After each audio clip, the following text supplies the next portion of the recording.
class, with your company being that center, any place from one end to the other is a potential opportunity, is it not? Every time there's a connection, every time there's a handoff, every time something changes in where that product is or was or is going, you have an opportunity, perhaps, to impact the cost of getting it to wherever it goes. But you got to be able to visualize all that. Tell them I'm busy.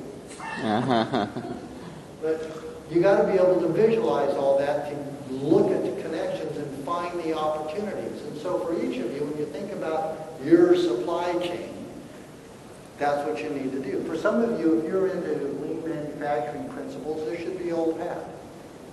But even if it's old hat, regrounding. I heard somebody speak not that long ago that said a lot of what we talk about, it's not rocket science, it's not some new thing, but to be reminded periodically about those things that you probably know, but maybe you're not applying is helpful. So think about your supply chain and what are all these interactions and places that you can connect on. Now this one, you're going to go, ooh. Isn't that fancy? I like that. Now watch. Ready? Yeah. It gets better.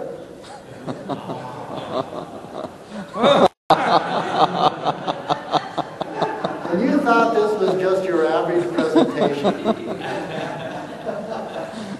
Well, what this is trying to demonstrate is that when you look at your own company, once again, look at all the connecting companies. How often, when you're talking about your supply chain, what you're doing to manage costs, you go to your supplier and say, tell me about your supply chain. Or talk to their procurement folks or their distribution folks and say, what are you doing? Because if you're trying to do everything you can to manage your costs, you think they're not trying to do the same thing for their company, and how are they sharing that with you? Those are real lively conversations. You know, in my career, I have literally gone out and met with the leaders of supply chain, not only for competitors, which just talking about best practices, but also with other people that supply us, like in our industry, we're food, right? So we have Cargill, which is a major supplier. I'm going to talk about them some more.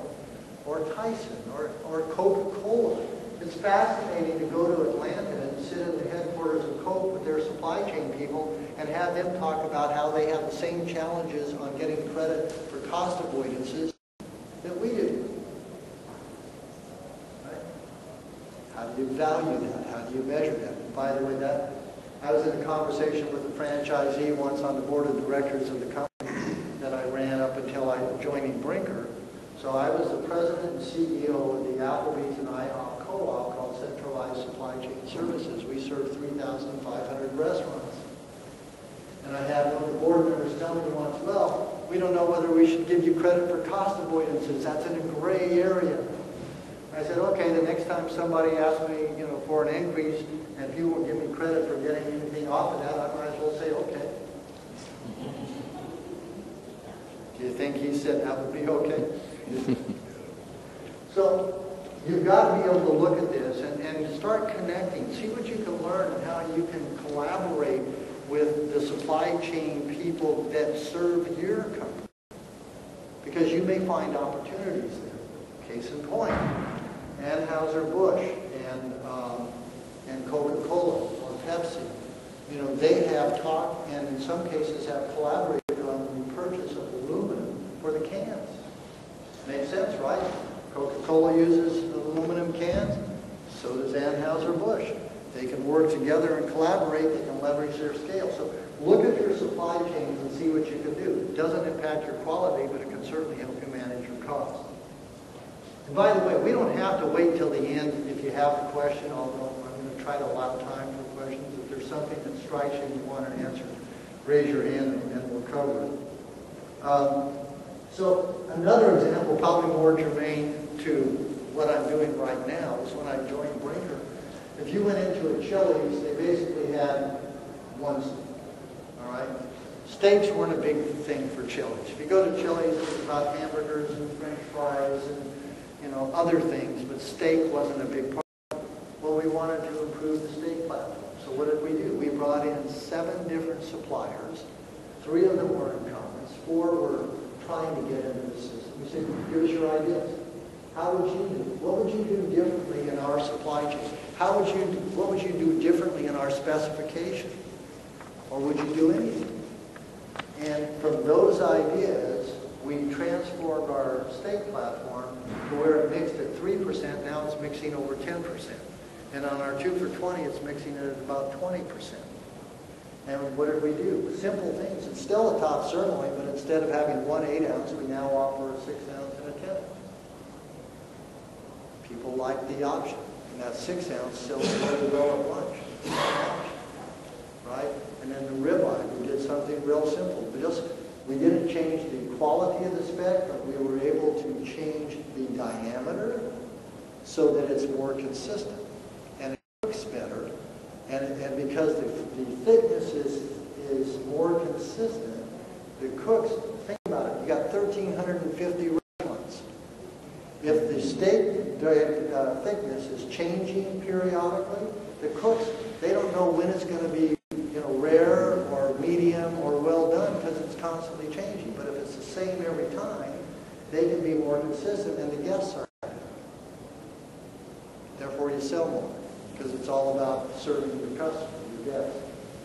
So there's all kinds of things you can do if you just start talking to people and collaborating with them, like being here. By the way, I'm the chairman of the National Restaurant Association's Executive Study Group for Supply Chain Management. We're having a conference in October in Orlando. And we bring people from the industry together to talk about best practices. So we're not afraid to talk to our competitors. You can learn from people that are doing similar things to what you're doing. Seek those people out. You'd be surprised how people will talk to you. When I led the implementation, if you will, of the co-op for Applebee's and IHOP, I literally went out to the leaders of 4 other food service cooperatives, and they all talked to me. They all were willing to share information, because I wasn't asking for, what do you pay? I was saying, what do you think philosophically about this concept or that concept? So you can learn a lot, and you can apply it to what you're doing. You just got to be willing to talk to people and seek them out. So, I don't know, can everybody read the quote, especially the bold part? Which is embracing a broad definition of supply chain management. That chart I showed you that goes from one end to the other. When I joined Brinker, the department I became responsible for was called Purchasing and Distribution. And that's how they approached their world.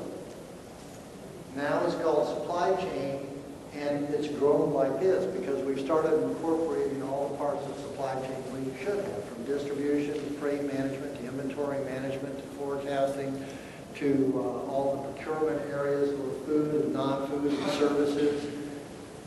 It's a much broader, quality assurance reports into me. So it's a much broader definition. And these companies that embrace this broader definition have been statistically proven to be more flexible and more profitable because they see it. They see the whole broad panorama of what's possible. So again, that visibility is important for you to look at. Years ago, Vice President, Senior VP of Supply Chain at Cargill approached me. Cargill, if you don't know, is the largest privately held company in the U.S., right? If not the world. Nodding heads back there. You work for Cargill? But you know about them. Are they competitors? Okay, then they're okay. All right, and I'll use this example. So there's Cargill. We were doing about $1 million worth of business with them. Their senior VP said, we'd like to do more with you. We started exploring what that meant. 10 years later, by the time I left Applebee's, we were doing $100 million plus with them. Well, why? Because we found all kinds of ways to go beyond just the normal definition of what you buy. So we found out, for one thing, not only could they manufacture products in their close to 100 SBUs, but they also